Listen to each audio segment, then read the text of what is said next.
Signal जवळ साधारण 9:50 ही घटना घडली।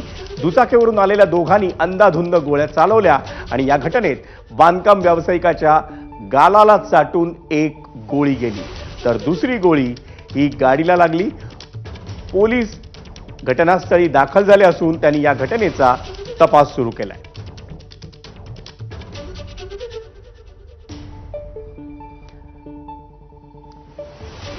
आणि एबीपी माझाचा प्रतिनिधी अजय माने, माझा सहकारी अजय माने आता घटनास्थळी, चेंबूरच्या घटनास्थळी जिथं गोळीबार झाला रात्री 9:50 नवी मुंबईतल्या एका बांधकाम व्यावसायिकावर गोळीबार करण्यात आला। त्याच्या गाडीला गोळी लागली, त्याच्या गालाला एक चाटून गोळी गेली आणि ही घटना घडली चेंबूरच्या आचार्य अत्रे उद्यानाजवळ भर रस्त्यात।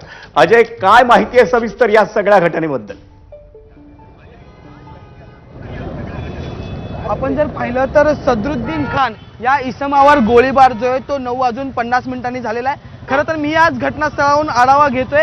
फॉरेन्सिकची टीम, पोलीस पथक, सगळीच जी यंत्रणा जी आहे या ठिकाणी कामाला लागलेले, संपूर्ण एरिया जो आहे तो सील केलेला आपल्याला पाहायला मिळतं। आपण जर पाहिलं तर फॉरेन्सिक एक्सपर्ट सुद्धा समोर आपल्याला पाहायला मिळतात।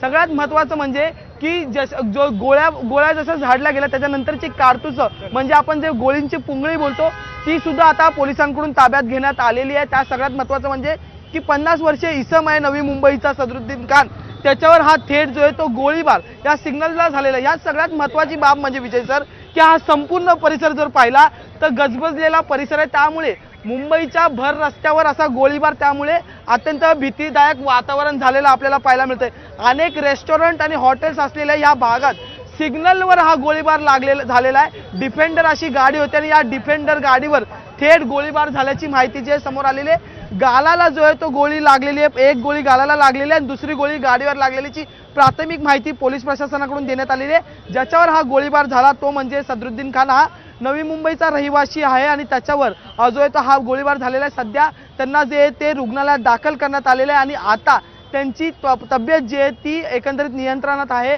कुठलीही जर पाहिलं तर कुठलीही जास्त हानी या प्रकरणात झालेली नाही। तसंच ज्या डिफेंडर गाडीवर हा थेट बेछूट गोळीबार करण्यात आला ती गाडी सुद्धा पोलीस प्रशासनाने जी आहे ती ताब्यात घेतलेली आहे आणि संपूर्ण चौकशी जी आहे ती या प्रकरणात सुरू झालेली आहे। पण सगळ्यात महत्त्वाचं म्हणजे सायन पनवेलचा हा मार्ग आहे, नेहमी वर्दळीचा भाग हा राहिलेला असतो आणि त्या पनवेलच्या सायन पनवेल हायवेवर जो आहे तो हा गोळीबार झालेला आहे। त्यामुळे गर्दी जी आहे ती मोठ्या प्रमाणात झालेली आहे, भीतीदायक वातावरण जे आहे ते झालेलं आहे। खरं तर आचार्य अत्रे उद्यान म्हणून चेंबूरची ओळख असलेल्या याच गार्डनच्या सिग्नलवर हा संपूर्ण गोळीबार झाल्यामुळे या संपूर्ण परिसरात खळबळ उडालेली आणि ज्याच्यावर गोळीबार झाला तो सदरुद्दीन खान हा जो आहे तो मूळचा नवी मुंबईचा रहिवासी असल्याची प्राथमिक माहिती पोलीस प्रशासनाकडून देण्यात आलेली आहे। तर दुसरी बाब म्हणजे की बाईकवरून 2 जण आले आणि त्यांनी ह्या 2 गोळ्या ज्या आहेत त्या सदरुद्दीन खानच्या गाडीवर चाललेल्या आहेत। काही वेळातच पोलीस प्रशासनाकडून सदरुद्दीन खानची जो गाडी चालवत होता तो ड्रायव्हर त्याला या ठिकाणी घटनास्थळी आणल्या जाण्याची बाब जी आहे ती वर्तवली जाते आणि त्याच्याकडून संपूर्ण नेमका घटनाक्रम काय